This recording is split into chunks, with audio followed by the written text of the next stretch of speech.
김성환의 시사야.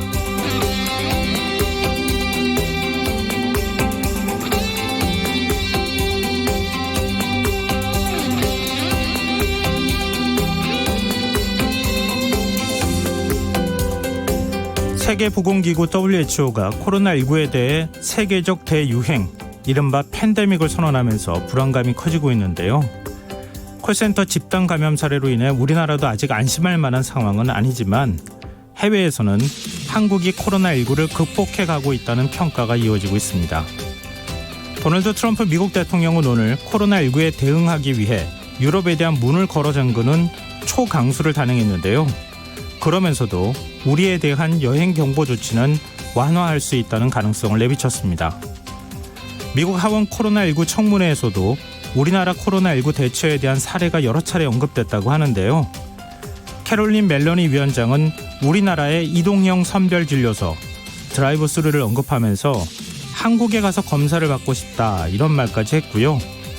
미국 질병통제예방센터는 최근 한국의 모범 사례를 벤치마킹하겠다면서 우리나라 질병관리본부를 찾기도 했습니다.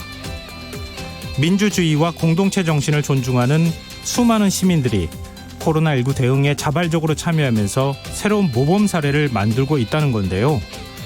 코로나19도 결국은 극복될 감염병이라는 점을 우리가 전 세계에 보여줄 수 있었으면 하는 바람입니다. 시사평론가 김성환입니다. WHO의 팬데믹 선언으로 국내 증시가 폭락했습니다. 이런 가운데 여당에서는 코로나19 대응 추경을 증액해야 한다는 목소리가 커지고 있는데요. 잠시 후 뉴스야에서 자세한 소식 살펴보겠습니다. 더 깊이 있게 들여다보는 인터뷰 시간에는 어제에 이어서 코로나19 추경과 재난기본소득에 대한 여야 입장을 들어볼 텐데요.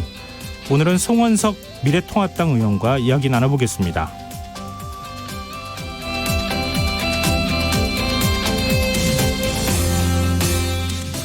김성환의 시사에는 청취자 여러분의 참여를 기다립니다. 방송 내용과 관련해 의견 있으신 분들은 문자 보내주십시오.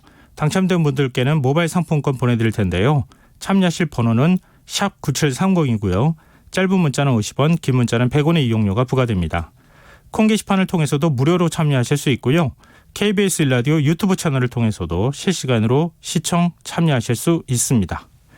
KBS 1라디오 김성환의 시사야. 그럼 지금 시작하겠습니다.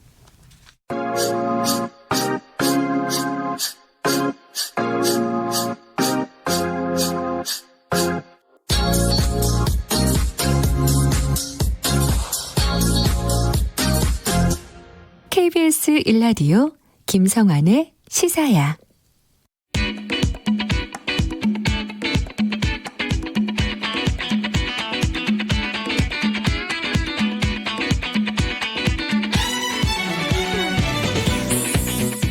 오늘 놓쳤던 뉴스 꼼꼼히 정리해드리는 뉴스야 시간입니다. 오늘은 곽재훈 프레시안 기자 나오셨습니다. 안녕하세요. 네, 안녕하세요. 오늘도 역시 코로나19 현황 좀 먼저 살펴보고 갈까요?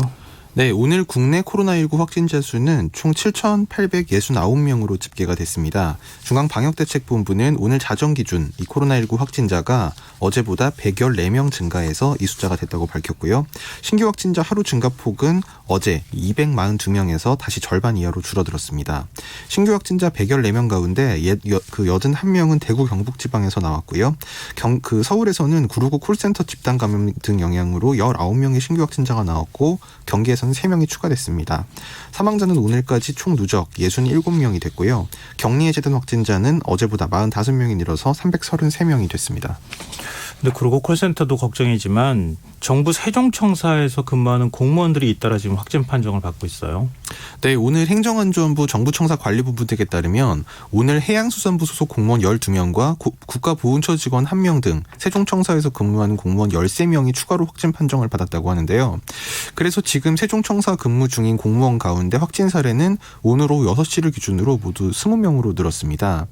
지난 7일 이 세종 1청사 10동에 근무하는 보건복지부 직원 1명이 이 최초 이제 세종청사 근무 공무원 가운데 확진 판정을 받았는데 이에 이어서 지금 한 열흘이 채 안 됐는데 지금 20명까지 늘어난 셈입니다. 근데 다른 부처 공무원들은 그 줌바 댄스인가요? 거기서부터 시작된 그런 감염원으로 확인되고 있다고 하는데 해양수산부 같은 경우에는 감염 경로를 지금 파악하지 못해서 더 걱정이다 이런 얘기들이 사실은 나오더라고요. 예, 지금 뚜렷하게 밝혀지지가 않았습니다. 근데 지금 세종청사가 우리나라 행정기관의 중심이라고 해도 과언이 아니지 않습니까? 그렇죠. 15,000명 정도의 공무원이 근무하고 있는 곳이기도 하고요. 이 정부 입장에서는 비상이 걸릴 수밖에 없는 상황인데 어떤 방식으로 대응하겠다고 합니까? 네, 우선 세종시 보건소에서 지금 확진자 동선과 접촉자를 파악하기 위해서 역학조사를 벌이고 있고요. 그리고 해당 부처에서는 접촉 가능성이 있는 인원을 자택 대기시키고 그다음에 그 기자실과 구내식당을 폐쇄하고 일부 직원들은 자택에서 근무하거나 대기하도록 주최하는 등 이제 확산을 차단하기 위한 조처를 하고 있습니다. 그리고 오늘 그 정부청사 관리본부에서는 그 이른바 드라이브스루 선별진료소 설치를 이 정부 세종청사 내에 하는 방안을 비롯해서 건물 내 연결 통로를 폐쇄하고 청사 내부 소독과 별도로 매일 바닥 소독을 하는 등 방역 수위를 계속 높여가고 있습니다. 그리고 구로구 콜센터 상황도 좀 살펴볼까요? 네, 구로구 콜센터에서 일어난 코로나19 관련 확진자가 수도권에서 총 109명으로 집계가 됐는데요. 서울에서는 74명의 관련 확진자가 나왔고 경기에서 18명 그리고 인천에서 17명이 발생해서 오늘 오전 10시보다 3명 정도 더 늘어났습니다. 이 박원순 서울시장은 오늘 브리핑에서 확진자 중 11층 근무자가 많지만 다른 층 근무자도 있다면서 밤사이 인천에 거주하는 9층, 10층 직원 2명도 확진이 됐다고 전했습니다. 이 새로 추가된 확진자 중 2명이 이 9층, 10층 이제 입주한 일반 업체 직원인 걸로 밝혀진 점이 좀 눈길을 끄는 건데요. 9층 확진자는 이 11층의 확진자와 접촉을 한 것으로 파악됐지만 10층 확진자 같은 경우에는 아직 감염 경로가 뚜렷하게 밝혀지지 않은 상태입니다. 서울시는 구로구 이 빌딩과 주변 지역을 감염병 특별 지원 구역으로 지정했다고 하는데 이렇게 되면 이전과 어떤 게 달라지는 거죠? 오늘 박원순 시장이 그래서 이 빌딩을 감염병 특별지원구역으로 지정한다. 그러면서 이 행정 일부 시장을 통제관으로 지명하겠다고 밝혔는데요. 네. 근데 이게 사실 저도 그래서 이걸 찾아봤는데 법률이나 조례 규칙에 어떤 이렇게 특별히 어떤 규정된 그런 항목은 아니고 그냥 아무래도 박 시장이 여기에 대해서 좀 방역 조치를 더 엄밀하고 이제 시에서 좀 집중적으로 관심을 기울이겠다. 그런 좀 정치적인 거를 표현한 걸로 보입니다. 근데 정치적으로 대구 경북도 사실은 비슷한 그 감염병 특별구역으로 지정을 했던 건데. 그러니까 대구 경북 같은 경우는 이제 특별 재난구역이라고 해서 그건 재난안전기본법에 중앙정부에서 지정을 할 수 있도록 돼 있습니다. 근데 이제 서울시가 할 수 있는 조치는 뭐가 있는지 보면 이를테면 서울특별시 재난 및 안전관리 기본조례라는 이제 서울시에서 만든 조례가 있는데요. 거기 보면 시장 소속하에 이 서울특별시 재난안전대책본부를 두게 돼 있고 이 통제관이라는 거는 이제 그 재난 종류에 따라서 그 재난 수습을 주무하는 그러니까 실본부국의 장이 된다. 그러니까 실장, 본부장, 국장 이제 이런 고위 공무원단이 된다는 거죠. 네. 그래서 지금 통제관으로 막상 지목이 된 행정부시장 같은 경우에는 그 통제관이 위에 있는 그 재난안전대책본부 차장이 되도록 원래는 돼 있어요. 그래서 이제 그 원래 마련된 제도에 지금 딱 부합하는 그런 것은 아니고 그냥 서울시 당국의 어떤 의지를 강조한 표현으로 보입니다. 이 지역은 특별하게 우리가 관리하겠다고 하는 일종의 뭐라고 할까요? 행정적인 의미에 있어서의 선언이다. 이런 말씀이 되겠네요. 대구시가 오늘 경찰과 함께 대구 신천지 교회 본부에 대한 행정조사를 단행했다고 하는데 뒷문으로 들어갔다는 얘기가 있어요. 네, 대구시와 경찰은 오늘 오전 10시께부터 대구시 남구 신천지 대구교회에 진입을 했는데요. 이 행정조사에는 대구시 역학조사반과 행정인력 그리고 대구경찰청 수사과 소속 경찰관 등 199명이 투입이 됐습니다. 조사 대상은 이 대구교회 외에도 이 신천지 그 어떤 지파라고 하죠. 그 분파라고 할 수 있는데 그 지파장을 비롯한 주요 간부들의 이 자택 4곳이 포함이 됐습니다. 이 대구시의 조사 목적은 신천지 교인들의 집단 감염 경로를 파악하고 교인 명단과 시설 등 관련 이제 좀 자료가 좀 미비한 점을 추가로 이제 사실을 규명하기 위해서입니다.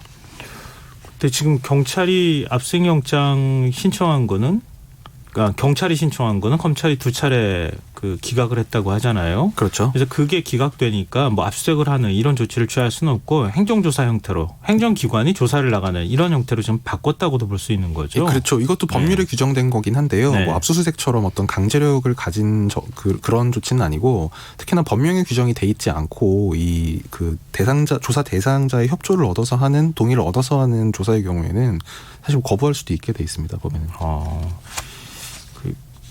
글쎄요. 글쎄요. 검찰이 뭐 압수수색 나가는 거는 그건 뭐 범법행위와 관련해서 일종의 기소를 목적으로 해서 나가는 것이니까 좀 차이가 있다고도 볼 수 있겠지만 이렇게까지 해야 되는지에 대해서는 약간 좀 의문을 제기하는 목소리도 있더라고요. 그리고 이런 가운데 눈여겨볼 만한 사례도 좀 있었어요. 광주광역시에서는 코로나19 확진자가 퇴원 후 6일 만에 다시 양성 판정을 받는 일도 있었고 경상북도에서는 확진자가 자가격리된 상태에서 완치가 되는 일도 있었죠. 네, 오늘 광주시에 따르면 이 확진 판정을 받았던 이 30세의 A씨가 퇴원 6일 만에 이제 그게 어제인데요. 광주 소방학교에 격리가 돼 있던 중에 다시 양성 판정을 받아서 전남대 병원으로 이송이 됐습니다. 근데 다만 보건 당국이나 전문가들은 이게 재감염이라기보다는 회복기 3주 이후에 바이러스가 소멸되지 않은 회복기 보균자로 보고 재입원을 시켰다고 합니다. 네. 그리고 이 경북도의 소식은 이거는 좀 어떤 면에서는 좀 희망을 줄 수도 있는 소식인 것 같은데요. 지난달 29일 경북 경산에서 코로나19 확진 판정을 받은 43살 여성 이 B씨가 당시 경증 환자로 본인 희망에 따라서 확진 후 자가 격리에 들어갔는데요. 특별한 증상이 없다가 두 차례 검사 결과가 음성으로 나와서 지난 11일에 완치 판정을 받았다고 합니다. 그러니까 특별히 의료기관의 진료나 어떤 치료를 받지 않고 그냥 자연치유, 그러니까 한마디로 그냥 자택에 격리만 됐는데 자연치유가 된 그런 사례인 겁니다. 그 자가격리 상태에서 우리가 일반적으로 먹는 뭐 진통제라든가 뭐 이런 것들을 복용을 했는지 이런 것까지 좀 알면 좋겠는데 아직 그런 내용까지 나오진 않은 거죠. 네. 네. 그래도 지금 자가격리 상태에서 완치가 됐다고 하는 거는 지금 일부 자가격리가 돼 있는 분들도 있고 생활치료센터에 들어가 있는 분들도 굉장히 많지 않습니까? 그런 분들한테 좀 희망적인 메시지가 됐으면 좋겠습니다. 그리고 정부가 마스크 공급량을 늘리기 위해서 KF94 대신에 KF80 제품 생산을 독려하기로 했다고요? 이유가 뭡니까? 네, 그 식품의약품안전처 양진영 차장은 오늘 마스크 수급 상황 관련 브리핑에서 보건용 마스크 제조업체들이 KF80을 만들도록 독려하고 있다고 밝혔습니다. 이거는 이제 KF94가 더 이제 그 성능이 높은 마스크라서 이게 네. 재료가 더 많이 들어간다고 해요. 그래서 생산량을 늘리기 위한 조치라고 할 수 있겠는데요. 국내 전체 보건용 마스크 현재 생산되고 있는 것 중에는 KF80이 5% 그리고 KF99가 2에서 3%에 불과하고 거의 90% 넘게가 KF94 제품이라고 합니다. 그래서 제조업체들도 이게 이 수요가 많으니까 이것을 만드는 게 경제적이라고 판단해서 이 KF80보다 94 생산을 선호하는 걸로 알려졌는데요. 이 KF80 생산 쪽으로 지금 정부가 이제 좀 이렇게 유도를 하려고 하는데 네. 이렇게 되면 이제 정확하게는 좀 실제로 해봐야 되겠습니다만 지금보다 최대 한 1.5배 정도 이 마스크 생산량이 증가할 것이다 이런 관측이 있습니다. 이 마스크 생산 기업 대표하고도 인터뷰한 적이 있는데 그 MB 필터라고 하는 것, 그 네. 생산량이 좀 부족하다고 하잖아요. 예, 그렇죠. 근데 그걸 이제 KF94에는 많이 사용해야 되는데 KF80으로 돌리게 되면 아무래도 마스크 생산을 더 많이 늘릴 수 있다. 네, 그렇죠. 그런 얘기가 되는군요. 실제로 이제 뭐 어떤 의료기관 종사자라든지 어떤 특수한 경우가 아니면 일반인들은 KF80으로도 사실 충분히 그 성능이 충분하다고 이제 전문가들이 얘기를 하고 있기 때문에요. 네. 그리고 국내 마스크 일일 생산량은 그래도 뭐 역시 국민 수보다 적기 때문에 마스크가 국민 1인당 한 장씩 돌아가기는 좀 어려운 상황인데요. 보건당국이 불가피하게 마스크 재사용과 면 마스크를 지금 사용하는 방안도 대안으로 제시하지 않았습니까? 네. 대한의사협회가 정부 지침을 사실상 반박하고 나섰어요. 네, 그 대한의사협회의 신종 이 코로나19 대책본부 전문위원회가 있는데요. 이 위원회는 오늘 마스크 사용 권고안을 발표했는데 이 내용을 보면 정부가 지난 3일 마스크 품귀 현상이 계속되자 마스크 사용 지침을 개정하면서 면 마스크 사용과 일회용 마스크 재사용을 한시적으로 허용한다 이런 내용이 있었는데요. 이 의협의 이 전문위원회는 면 마스크 사용과 일회용 마스크 재사용은 의학적으로 감염 예방 효과가 있다고 검증되지 않아서 권장할 수 없다 이런 입장을 밝혔습니다. 이 여무기 전문위원회 위원장은 재사용에 대해서 많은 기대가 있지만 마스크 기능을 유지하면서 살균 건조할 수 있는 검증된 방법이 없다고 지적을 했습니다. 근데 대한의사협회가 얼마 전에는 범학계 코로나19 대책위원회 참여 전문가들을 뭐 비선 전문가다 이렇게 주장을 해서 논란을 빚기도 했는데 이런 움직임 어떻게 봐야 할까요? 네, 오늘 발표 내용하고는 별개로 사실 과거에 이 내용은 상당히 논란이 됐는데요. 네. 지난달 24일에 그 대정부 입장이라는 걸 발표하면서 대통령이 코로나 사태가 머지않아 종식될 것이라고 하는 등 오판하게 자문한 비선 전문가들이 있다. 이렇게 당시 범대위에 참여한 감염병 관련 학회들을 비난을 한 건데 사실 이 학회들이 의사들이야말로 코로나19 같은 감염병 분야의 최고 전문가 집단이어서 이해할 수 없다 이런 반응이 의료계 안팎에서 상당히 많았다고 합니다. 네. 그리고 또 공교롭게 의협이 이 입장을 발표하고 얼마 지나지 않아서 범대회가 해체되기도 했는데요.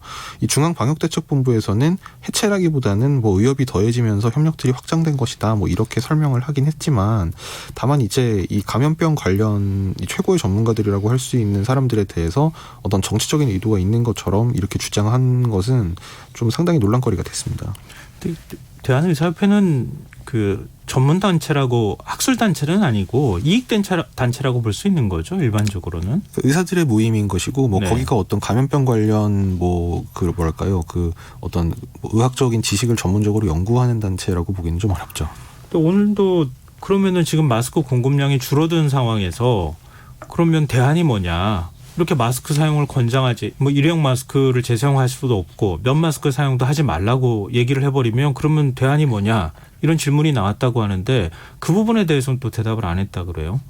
근데 뭐 그 부분은요. 그러니까 뭐 면 마스크를 쓰지 말라라기보다는 뭐 면 마스크를 쓰는 것이 그 뭐 의학적으로 권장된다는 뭐 현재까지 보고된 뭐 입증된 바가 없다. 네. 뭐 그냥 그런 내용이어서 그냥 그것은 그냥 사실 그건 사실이긴 하니까 뭐 그대로 이해를 하면 될 것 같습니다. 또 원론적인 걸 뭘 대단한 것처럼 발표하는 것도 이것도 맞는 건지 제가 좀 의문이 들어서 그래서 좀 여쭤봤습니다.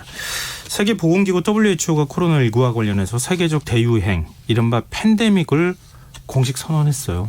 네, 세계보건기구가 현지 시간 11일 이 코로나19에 대해서 세계적 대유행, 즉 팬데믹을 선언을 했습니다. 이 테오드로스 아다놈 거브레예수스 WHO 사무총장은 오늘 스위스 이 WHO 본부에서 열린 언론 브리핑에서 코로나19가 팬데믹으로 특징 지어질 수 있다는 평가를 내렸다 하면서 이 팬데믹은 가볍게 혹은 무심코 쓰는 단어가 아니고 잘못 사용하면 비이성적인 공포를 불러일으키거나 싸움이 끝났다는 정당하지 못한 인정을 통해 불필요한 고통과 죽음을 초래할 수 있다 이렇게 경계를 하면서도 우리는 이전에 코로나19가 촉발한 팬데믹을 본 적 없고 동시에 통제될 수 있는 팬데믹을 본 적이 없다. 그리고 WHO는 첫 사례 보고 이후 전면 대응 태세에 있었다. 이런 점을 강조했습니다.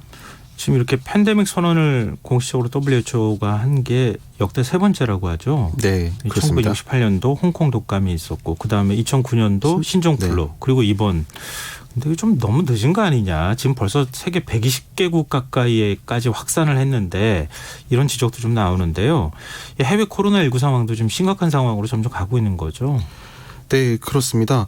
일단 뭐 중국의 상황은 뭐 최근에는 이제 확진자 수가 많이 줄었다고 하지만 네. 전체 누적 확진자 수는 뭐 사실 여기가 발원지인 만큼 뭐 거의 비교가 불가능하고요. 이 세계에서 두 번째로 감염자가 많은 나라가 현재 유럽의 이탈리아인데 현재 시간 10일 기준으로 누적 확진자가 11,149명, 1만 명을 돌파를 했습니다. 네. 특히 이제 10일 신규 확진자가 977명, 이제 거의 1,000명에 육박을 하는데 이게 뭐 1,000명 밑으로 다행히 사흘 만에 떨어졌다고는 하는데 다만 이제 사망자는 전날보다 오히려 더 168명이나 늘어나서 631명이 하루 만에 사망을 하는 이제 이게 하루 기준으로 가장 많은 신규 사망자가 이탈리아에서 나온 겁니다. 또 유럽 대륙의 다른 나라들도 지금 마찬가지로 다 같이 몸살을 앓고 있는데요. 프랑스가 1,784명, 그리고 스페인이 1,695명 이렇게 이탈리아의 뒤를 잇고 있고 이 전 세계 기준으로도 이 프랑스, 스페인이 각각 5번째, 6번째로 감염자가 많은 나라입니다. 그리고 미국 같은 경우도 이게 1,000명을 드디어 늘어났는데요. 이 미국 현지 시간으로 10일 밤 현재 코로나 확진자가 1,025명에 이르러서 전날보다 300명 가까이나 늘어났습니다. 미국의 누적 사망자는 31명이고요. 감염자가 발생한 미국의 주도 한 곳 늘어나서 37개 주 그리고 워싱턴 DC로 확대가 됐습니다. 거의 사실상 미국 거의 전역이라고 할 수 있겠습니다. 아, 미국도 상황이 좀 심각하군요.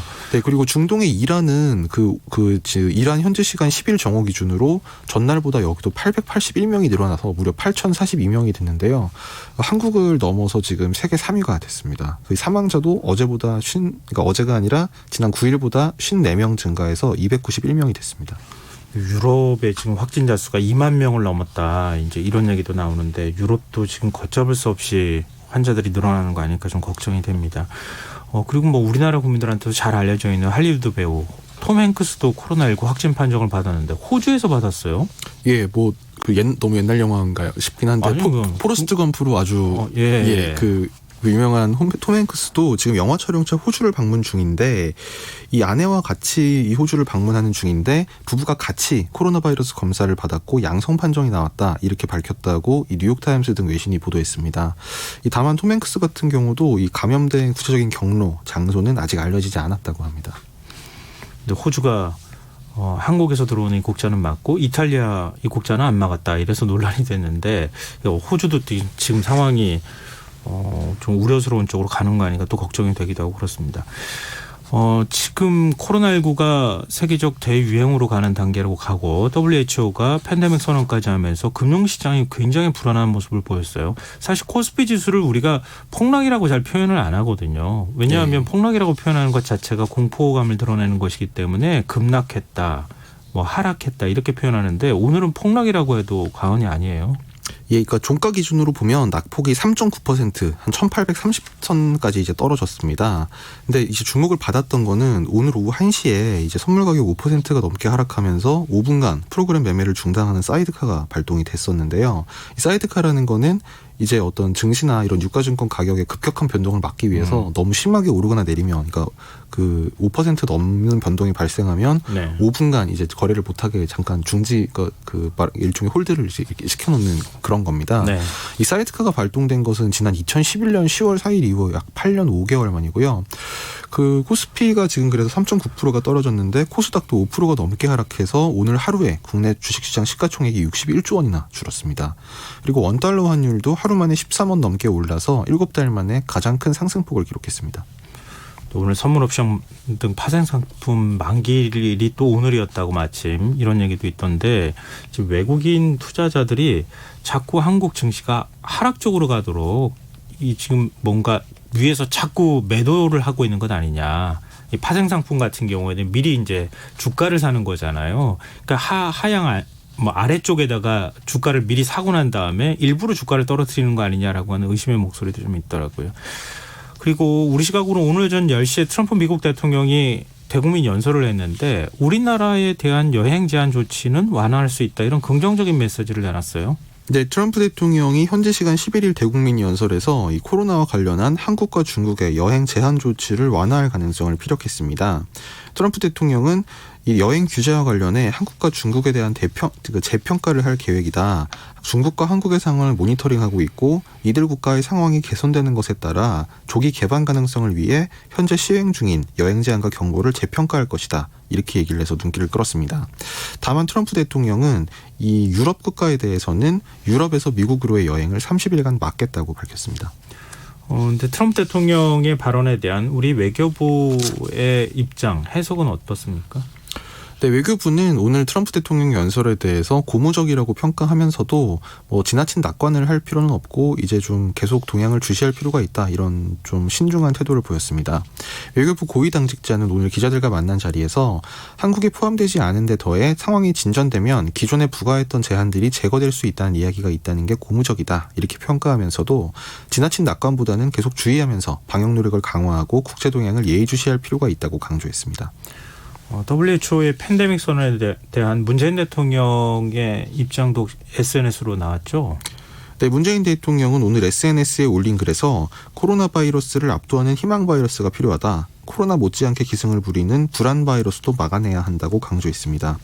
문 대통령은 국내적으로 코로나19에 더 큰 불을 잡고 더 이상의 확산을 막으면서 진화에 들어가려는 우리에게도 큰 위협이 아닐 수 없다. 이 WHO의 팬데믹 선언을 이렇게 평가하면서요.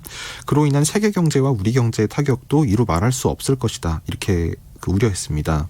문 대통령은 다만 이럴 때일수록 필요한 것이 희망의 힘이라면서 방역당국과 의료진, 누구보다 국민 모두가 너무 잘해주고 계신다. 생각보다 더 많은 시간이 걸릴지도 모른다. 모두들 지치지 말아야겠다. 이런 글을 올렸습니다. 지치지 말아야 되겠다. 이 말이 좀 인상적이네요. 지금 여러분께서는 KBS 라디오 김성환의 시사회와 함께하고 계십니다. 계속해서 뉴스야 이어가겠습니다.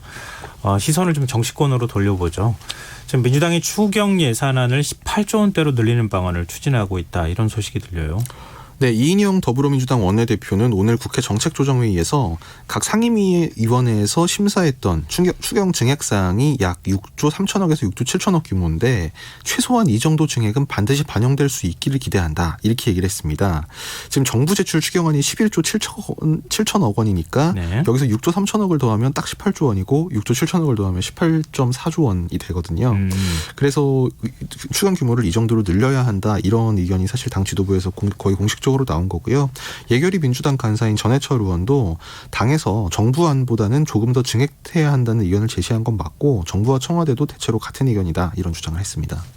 근데 이게 원래 보통 당정청의회에서 예산안을 조정하고 또 야권을 설득하는 이런 모양새가 일반적으로 나오는데 지금 오히려 여당이 정부를 압박하는 뭐 이런 그 모양이에요. 지금 이해찬 대표가 홍남기 경제부총리에 대해서 좀 부정적인 평가를 하는 발언을 내놨어요. 그 사실 그 같은 정부 내에서도 네. 이제 예를 들면 이런 죄송합니다. 코로나 사태라면 보건복지부에서는 조치를 뭐 돈을 많이 써서라도 당연히 충분한 조치를 하자고 하고 또 정부 내에서 기획재정부는 재정당국은 항상 재정 건전성을 신경을 쓸 수밖에 없는 입장이에요. 지적은 좀 보수적이죠. 그런 그렇죠. 면에서. 그래서 같은 정부 내에서도 그런 견제와 균형이 작동을 하는 건데 이제 지금 여당 같은 경우는 상당히 답답합니다. 이게 지금 그래서 빨리 이 추경 규모도 늘려야 되고 네. 가능한 빨리 집행을 하자 이제 이런 입장인데 홍남기 부총리를 비롯해서 기재부는 좀 보수적인 입장이라서 오늘 이해찬 대표가 이 회의석상에서 언성을 좀 높였던 것으로 이제 알려졌습니다. 이제 뭐 그러면서 이 과정에서 뭐 이해찬 대표가 홍남기 그 부총리의 해임 건의까지 언급했다 이런 전이 나오기도 했는데요. 이 당대표 비서실장이 김성환 의원이 오늘 기자들과 만나서 네. 기재부가 이렇게 소극적으로 나오면 우리 당이 나서서 해임 건의를 할 수도 있다. 적극적으로 임해달라는 취지의 그런 얘기가 있었다. 이런 얘기를 전했는데 이게 나중에 이제 좀 이렇게 민주당에서 이해찬 대표가 홍남기 부총리에 대해 해임 건의할 수도 있다고 발언한 건 사실이 아니다. 이렇게 부인을 했습니다. 이게 그래서 우리가 나서서 해임 건의를 할 수도 있다에 우리가 이 대표가 아니라 아마 김성환 의원 본인을 얘기한 게 아니냐. 뭐 그렇게 보입니다. 아니 정부 여당이 지금 부총리에 대해서 해임 건의안을 낸다는 게 사례가 있는 겁니까? 전 제가 기억하는 그 역대 정치권에서 그런 적이 없었던 것 같은데 뭐 일단 정치적인 의미로서의 문제 제기로 해석을 좀 하는 김성환 비서실장 얘기는요. 지금이 네. 비상시국이기 때문에 재정을 통해 피해를 구제하는 게 경제를 구제하는 길이란 표현을 했던 것이다. 기재부 장관이 더 적극적으로 나서달라는 취지였다. 이렇게 설명했습니다. 이렇게 갈 길 바빠하는 민주당 입장에서 야당의 태도도 굉장히 중요한데 즉 코로나19 추경 심사를 위해서 원내 교섭단체 대표 긴급 회동을 제안했는데 미래통합당 심재철 원내대표가 제안을 거절했어요. 예, 이게 아침에 이인영 원내대표가 이 아침 9시에 하는 회의석상에서 이걸 하자라고 얘기한 건데요. 네. 심재철 원내대표가 이제 한 10시쯤 이 한국당 회의 끝나고 나오다가 기자들 만나서 물어봤더니 그때는 뭐 아직 연락받은 게 없고 뭐 뭘 얼마나 늘릴지 얘기를 해봐야 된다. 이렇게 좀 유보적인 입장을 밝혔다가 오후에 드디어 입장이 나왔는데 그 내용은 예결위를 패싱해서는 안 된다. 지금 추경이 예결위에서 심사 중인 만큼 증액 여부도 예결위에서 논의하는 게 올바른 순서다. 그러면서 원내대표 회동이 능사가 아니다. 이렇게 만나자는 얘기를 거절을 했습니다. 원내대표 회동을 통해서 뭔가 문제를 풀지 말고 예결위 차원에서 의견을 나누자. 뭐 설득력이 있는 얘기네요. 그것도. 그리고 총선 얘기도 좀 해보죠.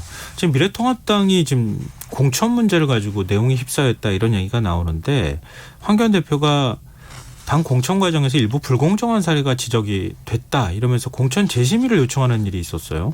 네, 황교안 대표가 오늘 최고위원회의에서 현재 진행되는 공천 일부에서 잡음이 나오고 있다 하면서 현재까지 공관위 결정의 일부를 재검토해야 한다고 생각하게 됐다. 이렇게 얘기해서 이 김영호 공관위에 거의 제동을 걸고 나섰습니다. 황 대표는 공관위가 많은 노력과 수고를 했지만 일부 불공정 사례가 지적되고 있고 내부 반발도 적지 않다. 이렇게 공관위를 애둘러 비판하기도 했는데요. 그래서 통합당 최고위는 이 오늘 공천관리위원회에 대해서 서울 강남을 그리고 인천 연수을, 대구 달서갑, 부산 북강서울과 부산 진갑, 경남 거제 등 6곳에 대해서 재심의를 해라. 이렇게 다시 내려보냈고 네. 여기에 대해서 공관위가 오후에 다시 심의를 해서 이 인천 연수와 대구 달서갑 이 두 군데는 그냥 최고위가 요구한 다시 제의를 하라고 요구한 대로 경선으로 이제 기존 결정을 이제 번복을 했고요. 네. 나머지 4개 지역구에 대해서는 그 공관위의 기존 입장을 그대로 유지하겠다 이런 입장을 밝혔습니다. 근데 지금 미래통합당 상임 선대위원장으로 지금 거론이 되고 있는 김종인 전 대표 언론 인터뷰에서 공천 후유증이 선거에 영향을 미친다면 선대위원장 못한다. 뭐 이런 얘기를 했어요. 네, 그 오늘 오후에 나온 경향신문 인터뷰에서 특히 이제 그 태영호 전 이 영국 주재 북한공사가 서울 강남갑에 공천된 데 대해서 국가적 망신이다. 뭐 이런 표현까지 써가면서 지금 통합당 공천을 강하게 비판했는데요. 이 김종인 전 대표는 그 태해 전 공사를 일컬어서 그 사람이 강남하고 무슨 관계가 있냐, 나만의 뿌리가 없는 사람이다, 이렇게 비판을 했다고 합니다. 또 통합당 공천의 문제로 적절하지 못한 사람을 꽂아놓은 게 문제다, 가까운 사람은 공천하면 안 되는 게 원칙인데 다 깨져버렸다, 이렇게 이 김영호 공관위원장의 이른바 사천 논란에 기름을 붓기도 했습니다. 김영호 공관위원장 입장은 나왔습니까? 김영호 공관위원장은요, 앞에 이제 앞서서 기자들과 기자 간담회를 오후 6시 정도에 했는데요. 이제 그때 뭐 이런 주장에 대해서 뭐 사천이라는 거는 이제 사실이 아니다, 이런 취지로 반박을 했습니다. 근데 뭐 또 홍준표 전 대표는 경남 양산을 대신해 대구 수성을에 출마하겠다, 이렇게 선언을 해서 앞으로 이런 공천을 둘러싼 내용이나 논란들은 조금 더 시간을 가지 않을까, 이런 생각이 듭니다. 미래통합당 얘기 나온 김에 박순자 전 의원 수행비서가 지금 폭로를 했다는 내용도 좀 살펴보죠. 이게 어떤 얘기입니까? 예, 뭐 지난 7년간 이 박순자 의원 운전기사 그리고 수행비서 업무를 했다고 밝힌 이 허무 씨가 오늘 보도자료 형식의 양심선언문이라는 글을 기자들한테 보냈는데요. 내용을 보면 뭐 이제 명절 때마다 유권자들에게 선물을 돌렸다. 그리고 자신에게 7급 대우를 약속하고 매월 월급 150만 원만 주고 거의 24시간 일하게 했다. 뭐 이런 게 뭐랄까요? 뭐 갑질이라고 표현해야 될지 뭐 이제 네. 이런 행위를 했다고 이제 이분이 주장을 했습니다. 허 씨는 박 의원이 안산 단오늘에 단수 공천을 받았다는 소식을 접하고 깊은 회의가 들어 이를 고백하는 게 유권자들에게 속죄하는 방법이 될 것으로 믿었다 하면서 이렇게 밝혔는데요. 원래 오늘 기자회견을 열 계획이었는데 이 회견을 돌연 취소했다고 합니다. 박순자 의원은 어떤 입장입니까? 그러니까 박순자 의원은 이게 그래서 이 허 씨가 기자회견을 취소한 것이나 이제 이런 것 자체가 이게 사실이 아니다, 사실이 아닌 것을 이제 증명하는 거다, 이제 이런 취지의 모함 음해다. 예, 얘기를 했는데요. 전혀 사실무근이고 허위 사실을 제기한 것에 대해서 허 씨가 사죄와 반성의 뜻을 전했다, 이런 주장을 오늘 보도자료를 통해서 밝혔습니다. 이 박 의원은 이 국민과 안산 시민의 오해를 해소하고 올바른 사실 전달과 국민 알 권리를 보장하는 차원에서 잘못된 사실을 바로잡겠다, 이렇게 밝혔습니다. 네, 앞으로 뭐 두 사람이 공방이든 아니면은 어떤 방식으로든 이 의혹이 해소가 되는지 좀 지켜보면 좋겠습니다. 오늘 뉴스에 여기까지 하겠습니다. 지금까지 곽재훈 프레시안 기자였습니다. 고맙습니다. 네, 감사합니다.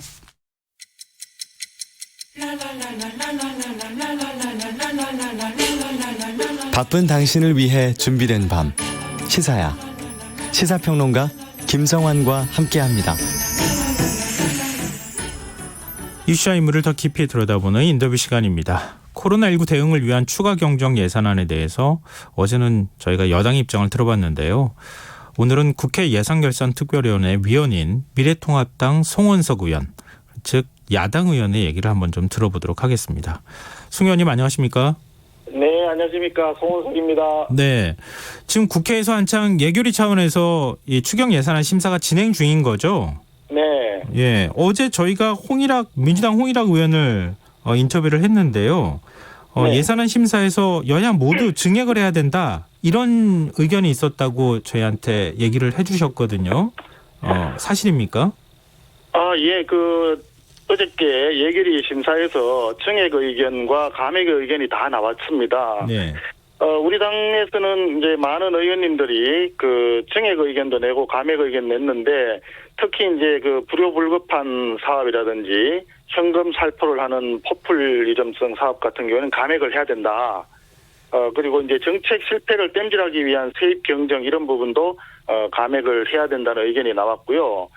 증액 의견으로는 예를 들어서 지금 당장 국민이 필요하다고 생각하고 있는 마스크 관련 예산이라든지 돌봄을 해결하기 위한 예산, 이런 부분들에 대해서는 증액을 해야 된다 하는 의견이 있었습니다. 특히 지금 대구 경북 지역에 직접적으로 지원하는 예산이 좀 부족하다. 그래서 의료 물품이라든지 청소, 방역비, 확진자 치료 관련 비용 이런 부분하고 취약계층에 대한 긴급 생계비라든지 자영업자들이 지금 굉장히 그 손실이 많거든요. 네. 그래서 그런 분들에 대한 생존을 위한 어떤 최소한의 자금 지원이라든지 이런 부분에 대해서는 증액 의견이 나왔었습니다.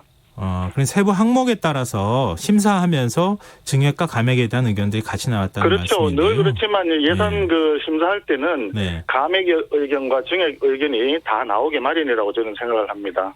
근데 좀 전체적인 측면에서 보자면 지금 추경 한 11조 7천억 정도 수준으로는 그건 너무 적다. 이런 의견이 많이 제기되고 있어요. 민주당 이인영 원내대표 같은 경우에는 추경액을 6조 이상 더 늘리자 이렇게 제안했고 어제 저희 인터뷰에서 홍일학 의원도 한 4조에서 5조 이상 더 증액해야 한다 이런 얘기를 했거든요. 송 의원께서는 이 부분에 대해서 어떻게 생각하십니까? 그 단순히 규모만 가지고 지금 얘기하는 것은 좀 적절치가 않을 수가 있을 것 같습니다. 예를 들자면 네. 우리 가족들이 함께 필요한 어떤 자동차를 구입을 하자라고 한다면 수천만 원도 다들 가족이 오케이를 할 겁니다. 네. 그런데 어떤 특정한 개인의 어떤 그 과다한 음주 활동이라든지 사치성 어떤 구매라든지 이런 부분에 사용을 한다 치면은 수백만 원 아니라 수십만 원도 동의하기가 어려울 겁니다.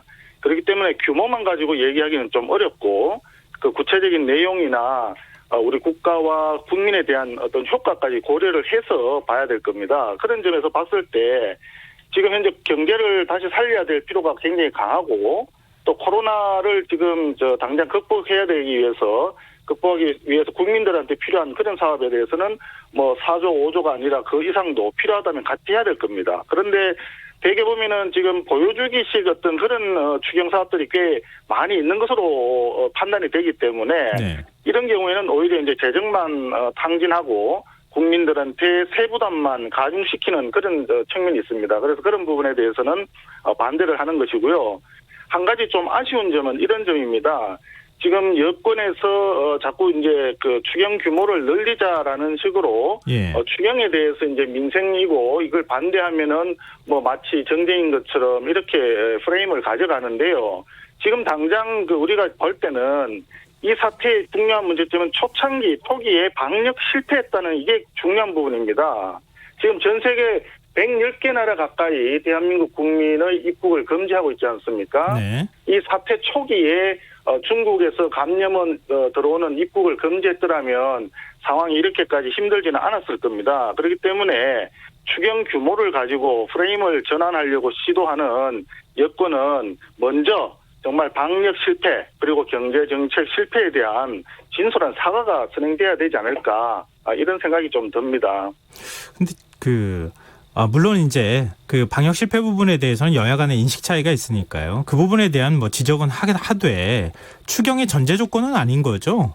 방역 실패에 대한 사과를 해야 추경 심사를 하는 건 아니지 않습니까? 아이고 당연하죠. 그거는 예. 당연한 이야기인데 예.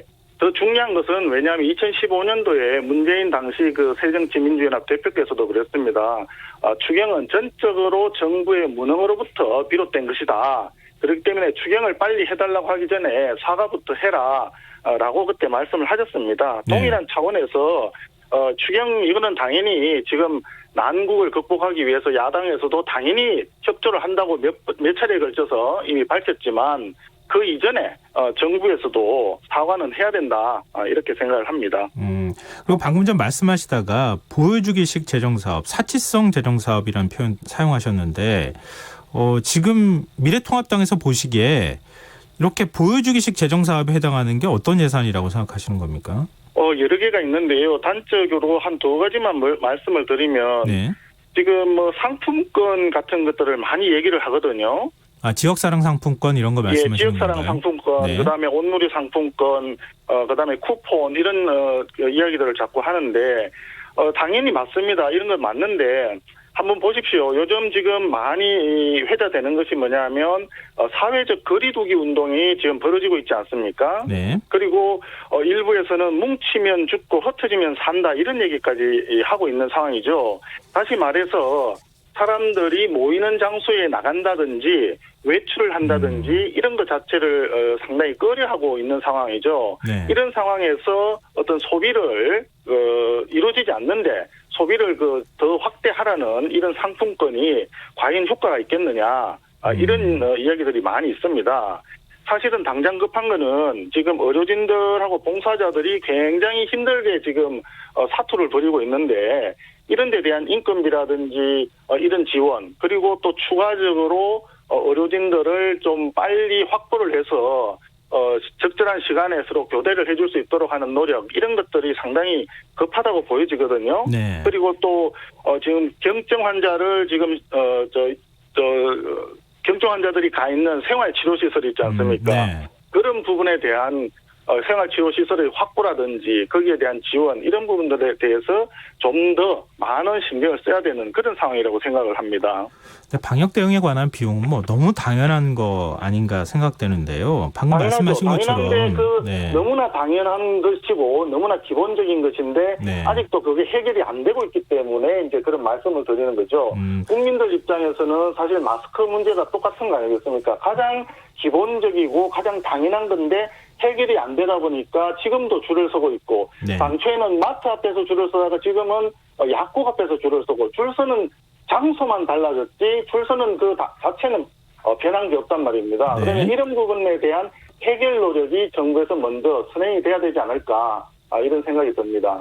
근데 지금 이제 확진자 수가 추세로만 보면 현재 100명대까지 내려왔잖아요. 앞으로 예를 들어서 이 추세를 좀 유지하면서 국민들 굉장히 그동안에 공포심을 가져서 말씀하신 것처럼 밖에 나가서 소비를 좀 못하는 상황이라고 하는 것. 이 부분이 이제 아무리 예산을 투입을 하더라도 나가서 쓰지 않으면 그만 아니냐. 아무 효과가 없다 이렇게 말씀하셨는데요.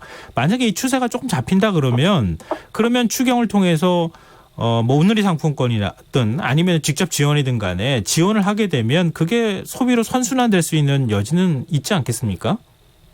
세상 모든 일들이 다 그런 겁니다. 음과 양이 있는 것이고요. 지금 말씀하신 대로 그런 효과는 당연히 있겠죠. 있는데 지금 당장은 예를 들어서 지금 확진자가 증가되는 숫자가 수백 명 단위에서 지금 100명, 200명 단위로 떨어졌기 때문에 진정되는 거 아니냐라고 생각하면 큰 또 착오를 일으킬 수 있습니다. 왜 그러냐면 그동안에는 신천지 신도들을 중심으로 해서 굉장히 많은 사람들을 집중적으로 검사를 하지 않았습니까? 네. 그러다 보니까 확진자 숫자가 굉장히 많이 늘어났었는데 지금은 그 신천지 조사가 거의 끝났기 때문에 지금은 일반 감염이 많이 늘고 있습니다.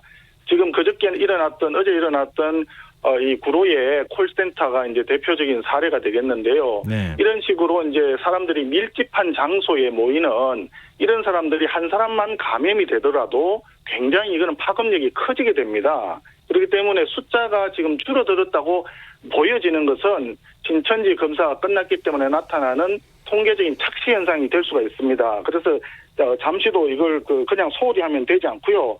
오히려 이럴 때일수록 더 방역에 더 신경을 써야 되고 또 우리가 꼭 해야 되는 마스크 이런 거 공급하는 부분이 있지 않습니까?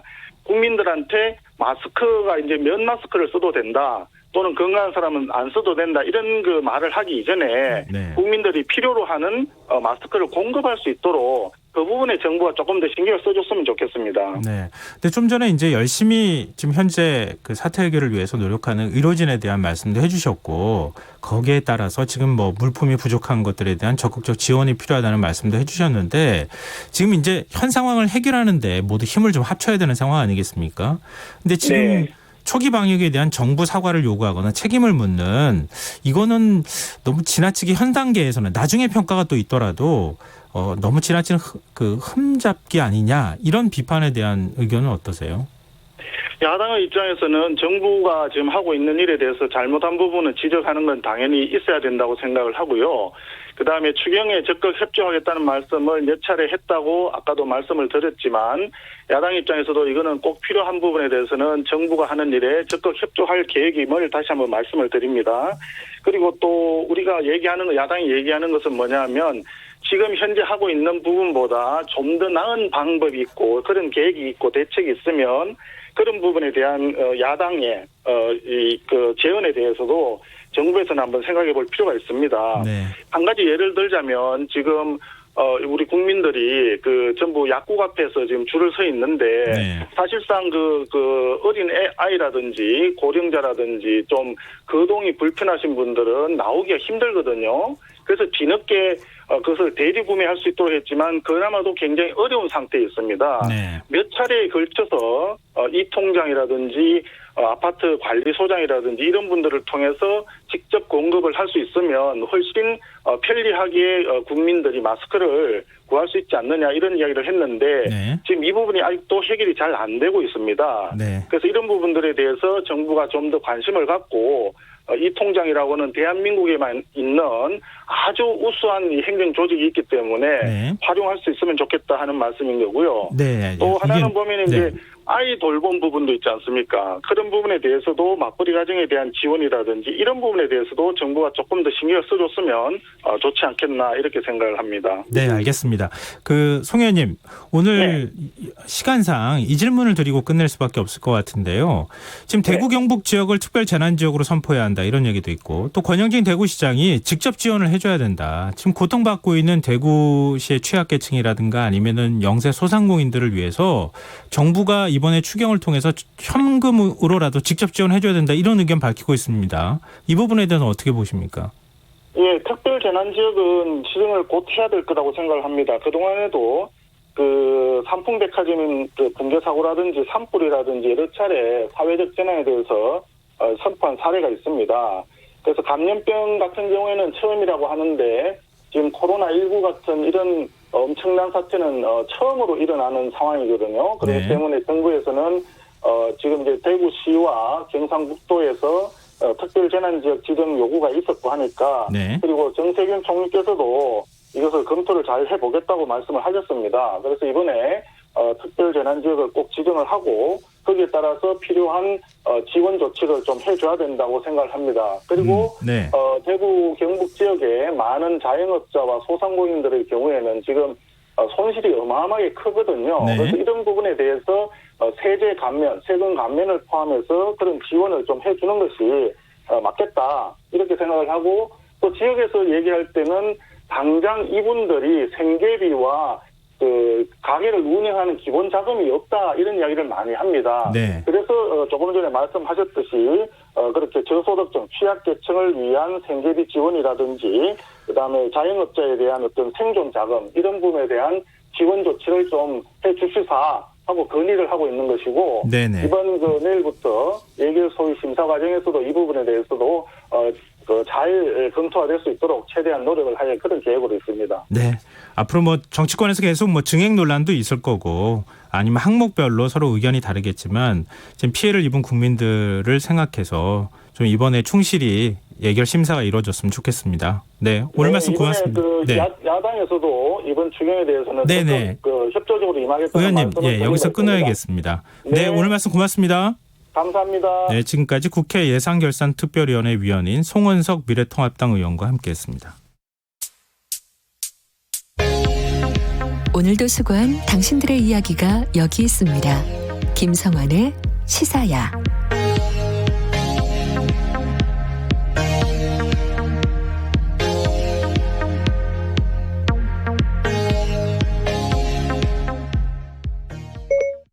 시사야, 네, 저 여기 있어요.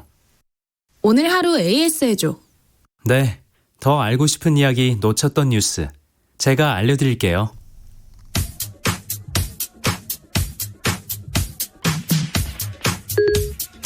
시사야 애프터 서비스를 시작합니다. 오늘 하루 KBS 1라디오에서 화제가 됐던 방송 내용 함께 들어보시죠. 그리고 이번 구로 콜센터의 경우에는 처음 증상이 4일 날 있었는데 6일까지 계속 출근을 했다고 하는데 우리가 의심 증상이 있다 그러면은 출근을 자제시키도록 사업장에서 조치를 취했거든요. 근데 여기는 왜 업무를 중단하지 않았던 것으로 보십니까? 도급업체든 자회사든 이제 그 주어진 실적을 맞춰야 된다 이런 압박이 굉장히 커요. 예. 해당 구로 콜센터 같은 경우 보험회사로부터 도급 운영을 하고 있는데 네. 도급업체도 그렇고 원청인 보험회사도 그렇고 상담사 건강이나 코로나19 예방보다 실적을 우선했던 거로 보일 수밖에 없어요. 네. 나중에 알려진 사실은 사업장 청결 유지나 위생물품 지원 이런 정부 지침도 전혀 준수하지 않았다고 하고요. 그러면은 지금 이번에 감염이 되지 않은 다른 지금 콜센터가 서울에만 400개, 전국으로 따지면 700여 개가 넘는다고 하는데 이쪽은 지금도 계속 이런 형태로 근무를 하겠네요. 예, 맞아요. 현재 전국에 40만 명 정도의 상담사가 일을 하고 있다고 하는데 예. 대부분 콜센터가 실적, 영업 등등의 압박에서 자유롭지 못하고 쉴 권리도 보장받지 못하고 있어요. 그러면 최소한의 우리가 기본적으로 내가 내 좀 몸을 지키기 위해서 하는 게 마스크 쓰는 거거든요. 네, 예. 손 씻기 잘하는 것도 물론 있겠습니다만. 근데 이 콜센터 직원들이 마스크를 쓰고 일하기가 쉽지 않다고 하는데 정말 그렇습니까? 콜센터 이번에 구로 콜센터 사태가 터지기 전에 네. 이제 대부분의 콜센터가 마스크를 사실상 착용하지 못했어요. 착용하더라도 각자 알아서 준비하라고 했고. 네. 왜냐하면은 만약에 마스크 착용했다가 고객이 클레임을 걸면 상담사가 책임져라 아니면 도급업체가 책임져라 이런 구조가 되어 있다 보니까 예. 마스크를 쓸 엄두를 못 내고 있었어요. 그런데 이번에 사태로 알려지면서 부랴부랴 마스크가 지급되기 시작했고요. 이제서야 마스크가 지급되기 시작했다. 예. 뭐 시뿐 아니라 뭐 지자체뿐 아니라 보건당국에서도 역학 상황 때문에라도 이 조사를 진행하고 있는 것으로 알고 있습니다. 예. 보건당국에서 하는 건 특히 감염법이라든가 이런 부분 때문에 더 강도가 높을 수밖에 없는데 좀 정부 차원에서 당국 차원에서 어떤 대책이 또 필요하다고 보시는지요? 수도권이나 일부 시도에서만 조사가 진행되고 있는데 네. 무엇보다 질병관리본부, 고용노동부 차원에서 전국적으로 지침을 마련하고 조사, 조치를 진행하는 게 필요할 거라는 생각이 들고요. 예. 그리고 조사하는 과정에서 그 현장 상황이 이제 왜곡되기도 하고 심지어는 불이익을 주는 경우도 있어서 예. 그리고 이제 대부분의 도급업체들은 재정적인 여력이 이렇게 많이 없기 때문에 지자체 차원의 지원, 방역이라든지 이런 지원이 필요하고 원청 업체인 대기업이 한시적으로라도 예. 도급업체, 상담사, 갑을병 관계에서 벌어지는 실적 압박, 페널티, 불이익이 없도록 그 감시하고 필요한 재정을 원청 대기업에서도 지원해야 된다고 생각됩니다.